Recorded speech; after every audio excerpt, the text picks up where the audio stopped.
కేచరి ముద్ర వేసగలిగిన సక్రమంగా వేయగలిగితే అమృత బిందువు పానం వానికి దొరికితే నెలల తపడి ఆహారము నిద్ర లేకుండా ఉండొచ్చు.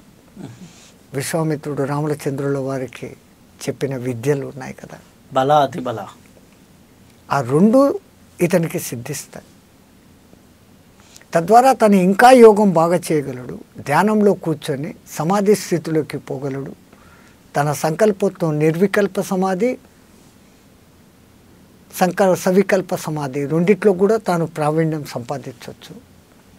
అది జరిగినప్పుడు యక్ష కిన్నర కింపురుషులు లాంటి వాళ్ళతో అనుసంధానమవుతాం. మొదట్లో ఇంకా పోను పోను స్టేజులు పెరుగుతాయి. ఎట్లాగైతే ఆనందం గురించి అంతస్తులు చెప్తారు కదా,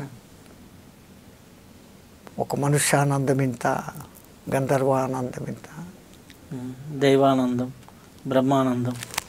ఒక మంచి ఆరోగ్యకరమైన మానవుడు 30 ఏళ్ళ మంచి వయస్సులో ఉండి అనుకూలమైన అందమైన భార్య, మాట వినే కొడుకులు, ధనాగారం నిండుగా ధాన్యాగారం నిండుగా, చెప్పిన మాట వినే సేవకులు, కావలసినంత భూమి అన్నీ ఉన్నవాడు పొందే ఆనందం మానవ ఆనందం.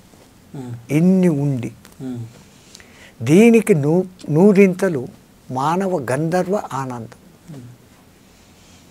దానికి నూరింతలు గంధర్వ ఆనందం, దానికి నూరింతలు దేవత ఆనందం, దానికి నూరింతలు ఇంద్రానందం, దానికి నూరింతలు బృహస్పతి ఆనందం, బృహస్పతి ఆనందానికి 1000 ఇంతలు బ్రహ్మానందం. దీన్ని బట్టి ఈ క్యాలిక్యులేషన్తో ఆ బ్రహ్మానంద స్థితి ఎంతది అనేది తెలుసుకోవచ్చు.